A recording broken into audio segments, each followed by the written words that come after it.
What's up, everybody? I have some breaking news to drop. Israel Adesanya versus Dricus Du Plessis is official for UFC 305.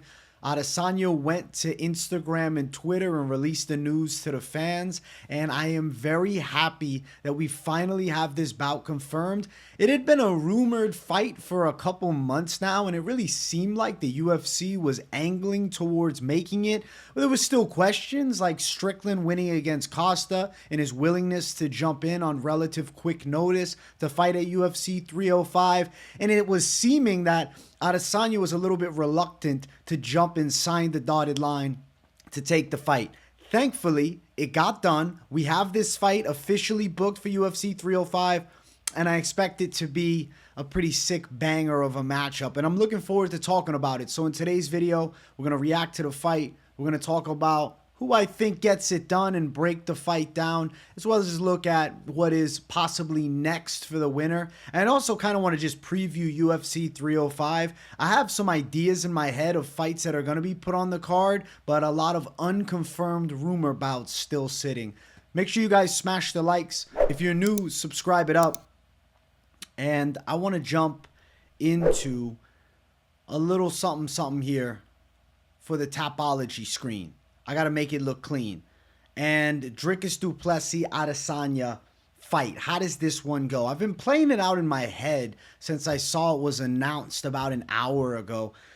What I see is Adesanya's distance management being a major factor in the matchup. I feel like Izzy from range is going to be really hard to touch for Dricus Du Plessis. And if Adesanya can keep that signature movement going that he's had successfully in the past, I could see this being like an boring Adesanya type decision where he outpoints Dricus Du Plessis, has a lot of movement, and wins, you know, kind of convincingly, but like leaving a lot to be desired, like similar to a Jared Cannonier fight. But then on the flip side, when I look at Dricus Du Plessis, I see absolute resilience, good gas tank, forward pressure.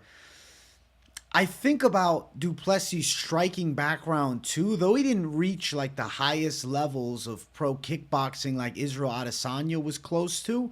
Dricus Du Plessis still has a striking background, and even though his striking game is not nearly as clean to look at as Israel Adesanya's style is, Du Plessis is effective, man. The way that he bullied Robert Whittaker 2 fights ago is really the matchup that I play out a lot, where he looked like an absolute monster. He brought a lot of forward pressure. He threw Rob Whittaker to the ground. He beat him up from the top position and honestly made Rob Whittaker look washed. We'll find out what Whittaker's got left of the tank fighting Ali Askarov this Saturday, but Du Plessis put the hell on him.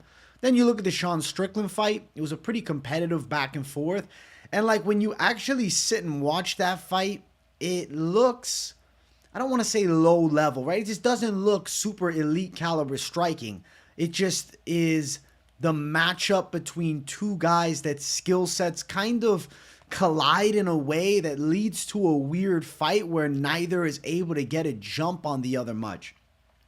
But Adesanya's fight is different. It's like so many question marks in my head. I think this fight could be competitive for sure. I think Du Plessis definitely is going to have a wrestling advantage. The issue is, historically, Israel Adesanya has had pretty good takedown defense, but then Alex Pereira took him down in their first fight, so I don't know, that kind of rumbles in the back of my mind, and Pereira obviously never known for the wrestling as a Glory Kickboxing 2-weight champ. Du Plessis has got good, brutal takedowns and trips. He's not like a, you know, NCAA blast double leg and pin you type of wrestler, but he has good MMA wrestling that I think could be effective here. Not so much just to lead him to takedowns. It's more about Dricus Du Plessis using the wrestling to close distance and make Israel Adesanya uncomfortable, as well as clinch up with him and make it a dirty fight. A big aspect of the fight that I really want to see for Dricus Du Plessis is dirty boxing, because he is giving up 4 inches in reach, 3 inches in height, and Adesanya does have the superior footwork. Say what you want about Adesanya's performance against Sean Strickland. I will say that Strickland had the performance of the lifetime, and Adesanya looked uncharacteristically timid in that fight. Now, he did get rocked in the first round, and that definitely could have been a major factor for him looking so timid in the matchup. But, like, go watch Sean Strickland, Paulo Costa. That Sean Strickland did not look nearly as impressive against Costa, who is way shit. Like, the level difference between Adesanya and Costa is vast. I mean, you can look at their fight, but forget about their fight against one another. Just look at their performances in consistent bouts. If Adesanya can stay moving, this is my big question. If he can actually keep his feet going, not get pinned against the cage, avoid Dricus Du Plessis' big flurries, I just don't think Dricus Du Plessis is that great. I feel like he's real good. But, like, do I see Dricus Du Plessis as an all-time great middleweight? Absolutely not. I honestly found it hard to believe that he even won the damn belt to begin with. I really thought that Sean Strickland could have got that decision.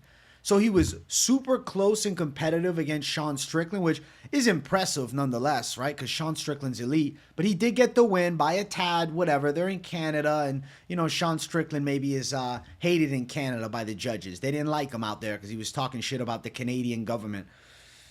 But I look at Du Plessis Adesanya, and a big question is who masters the range. Like, this is everything. If Israel Adesanya can keep the distance, right? And he's able to outwork Du Plessis, move on him, touch him from long range, and keep him off of him. Israel Adesanya is en route to a decision win. But if Dricus Du Plessis walks Israel Adesanya down, and I won't be surprised if he's going to attempt to, but if he's successful in walking Israel Adesanya down, if Israel Adesanya doesn't have the stinging power to keep Dricus Du Plessis off of him, it's going to be damn hard for Izzy to pull through and win this fight, being on the back pedal, but also being against the cage, because Adesanya really doesn't have any other options outside of the striking. I could see Du Plessis having successful moments with punches and kicks. I could see Du Plessis having takedowns in the fight and ground and pound for Du Plessis. So when I look at the fight in three areas, striking, Israel Adesanya is technically superior, so I will say Izzy is the better striker, but it's definitely going to be about who controls the range. It doesn't matter about who looks cleaner throwing shots. Du Plessis is definitely effective with his stand-up. And then you look, who is more effective with the wrestling? Dricus Du Plessis is definitely the better wrestler, and he's also going to be the physically stronger fighter of the two. So if they tie up and they're on the inside, obvious favoritism towards Du Plessis. Then you look when it gets to the ground. Israel Adesanya, his get-ups are okay. I know he's gotten a lot better at jiu-jitsu over the years, but I'm still not really convinced that he's, I think brown belt level. I don't know. I just find it hard to fathom. And I could see Du Plessis hard-nosed, throwing good shots from top position and beating up Izzy. Then there's an intangible. Who wants it more? This is something that Israel Adesanya may have been contemplating leading up to this fight, which led to hesitancy, or maybe in his heart he absolutely wants it bad.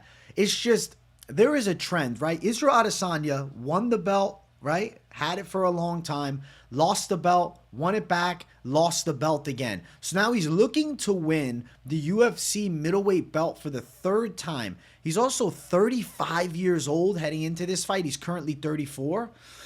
I just have so many damn questions. Prediction on this fight, I won't lie to you guys. I didn't write anything down beforehand. I said I am going to feel it out in the moment. Earlier on, when this fight was speculated, I really was under the assumption that I was going to pick Israel Adesanya to win a decision. But something is just warning me, like, Du Plessis is nasty. He can make this a dirty fight. And if Adesanya is not 100% motivated to win, he could easily lose to a Du Plessis. This sucks. I wish I could just talk about betting odds. You know what? For a second, I'm going to talk about the betting odds before I drop the official prediction. Israel Adesanya is a slight favorite. Fuck the odds, though. I mean, this is not one I'd really want to be betting on because it's just too high caliber. Some of these UFC championship fights, you're playing with fire because both guys have arguments for which side could pull through and win. Who wants it more at this point? Is Israel Adesanya going to bounce back, having the Australian crowd behind him, winning the belt for the third time, taking out Dricus Du Plessis, or does he get bodied, controlled in the clinch? You know, last year I called Dricus Du Plessis as the guy who was going to dethrone Israel Adesanya, and I feel like I'd be doing myself a disservice if I picked against him now, so I think I'm going to go with Dricus Du Plessis to win 49-46, 48-47, 49-46, unanimous decision across the board for Du Plessis. Israel Adesanya is going to struggle to maintain the range. Du Plessis is going to put the pressure on him. He's going to land key takedowns in the fight. He's going to have some substantial damage moments, and I think Israel Adesanya, if Du Plessis is getting a lot of successful moments going, is wiltering, because against Sean Strickland, Israel Adesanya looked like dog shit. Yes, it was a great performance for Sean Strickland, but Izzy broke mentally in that fight, and he gave up, I think, at the end. I know some people have said Adesanya and Strickland's closer than it looked to be. No, Strickland beat his ass for 5 rounds. And if the version of Israel Adesanya that fought there shows up, he's losing to Du Plessis. But I'm going to throw one more at you. If the version of Adesanya that showed up to fight Alex Pereira and just happened to land a perfect punch against a dehydrated Pereira shows up too, he's probably in trouble. The only reason Israel Adesanya beat Alex Pereira is because Alex Pereira was extremely dehydrated, fighting at 185 pounds, and his punch resistance was way off, okay? And this is a fact that people got to believe in, and they got to swallow that pill and accept it. Israel Adesanya only beat Pereira because of the weight class. If they were to fight at 205, I would bet substantial amounts that Alex Pereira would destroy Israel Adesanya with relative ease. And I also believe that Israel Adesanya knows this, and that is why the willingness to move up and even have a discussion about doing a trilogy is about zilch. Because Israel Adesanya doesn't want to get in there with Alex Pereira again. He wants to take his one win and ride that forever, and then you know what? Alex Pereira becomes the UFC potential GOAT. I don't really know about being the GOAT, but one of the best of all time. And Israel Adesanya will be talking about the one time he knocked him out, even though Pereira whooped his ass 3 times. I think Du Plessis pulls through. I think he can pull it off, man. I think he's going to smother him. I think he makes it nasty. He's going to be 35 when the fight takes place. I just worry about where his head's at. As I'm saying this, like, I won't lie to you, I'm a bit disappointed. Like, in my heart, you guys think that I wouldn't love to see Israel Adesanya turn back the clock, beat Dricus Du Plessis, beat Sean Strickland, go up and fight Alex Pereira. But it just sounds so exhausting, and I don't know if Adesanya has that many fights left in him. I really think Du Plessis is a hard fight. He's also the younger man. He's absolutely primed. I mean, we have to also take into consideration Dricus Du Plessis could be getting better with each fight. Hard to say a 35-year-old Adesanya is going to look better than he has before. You get what I mean? Like, what 35-year-old is coming out fighting and looking better? I don't see it. It's going to be so weird, though, because Du Plessis winning, I don't see Dricus Du Plessis as a long-term UFC champ, but maybe I got to accept that reality. As I look at Adesanya, I really want to pick flip to him. Guys, I'll tell you this. Do not take this early prediction and run it to the bank as an absolute. This is a good reaction and breakdown. But you never know as we lead up to the fight where my heart's going to be. But right now, I think I got to go with Du Plessis. I got to go with my head, go against the heart. We're going Du Plessis to pull through.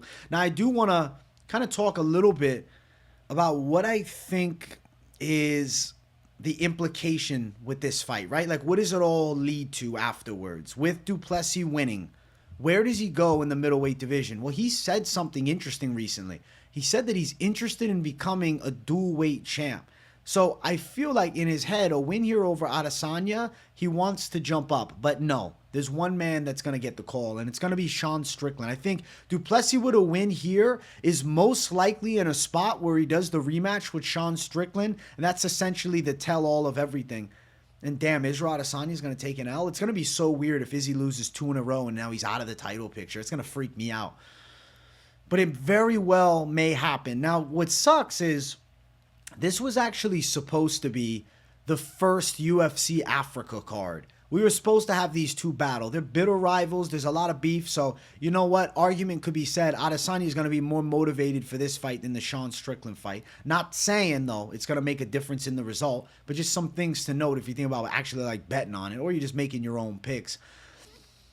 This was supposed to be in Africa, though. This was supposed to be the UFC Africa debut. And we're getting fucking robbed of that. I'm glad we're in Australia. Don't get me wrong, but UFC Africa debut. Adesanya posted this. The sun of Africa is the same sun that lights up our planet. The sun will set and will rise again until you walk into it. The sun, enjoy it while it shines. Darkness falls when it's gone. Jesus, he's making me want to flip my pick just off this damn tweet. Am I being delirious, guys? Please let me know in the comments what your pick is. You know, one thing I hate about reaction news videos is giving an early prediction when in my heart I'm undecided as fuck. So keep your eyes tuned into the channel. I don't know, as I do some film study on this fight leading up to it, maybe I'll find some chinks in the Du Plessis armor and end up picking Adesanya. But I just think the fucking physicality of him is such a major problem. I really wished that the UFC announced more fight because, like I said, I wanted to talk about UFC 305, and I was scouring Twitter looking for some potential matchups added to the card. But right now, they only have the main event announced. But word on the street is Dricus Close is going to be fighting Dan Hooker, and then Steve Verseg versus Kai Kara France. So those are pretty banging fights. Jack Della Maddalena was also leaked to potentially be on the card as long as he's not injured. I don't know how up to date that call is, but we shall find out. There's going to be some bangers. I think UFC 305 August 17th is going to be absolutely sick. I, for one, cannot wait for the card. I hope you guys enjoyed this news reaction video. I hope you like the new graphic too. I'm actually going to give a special shout out to MMA Joey. He told me about doing one and said it was pretty easy to do a couple months ago, but I never committed to doing it. But I actually was watching one of his videos recently and I said, man, it looks so much better that way as opposed to just having me on the side of Twitter all small. So I got to give a special shout out to him so you guys aren't saying, oh, bro, you're just taking his thunder. There's his shout out. I hope you guys enjoyed. Smash the like button. If you're new, subscribe it up and definitely drop your thoughts on this fight in the comments. I love the matchup. I think it's going to be a lot of fun. I just feel a little bit scared for Adesanya taking an L. Like, even though I'm picking Du Plessis, it's almost like, give me Izzy to win. Fuck it. We shall see. Thank you guys for watching. Much love to each and every one of you. Keep your eyes locked into the channel, and I'll see you all in the next one. Peace out.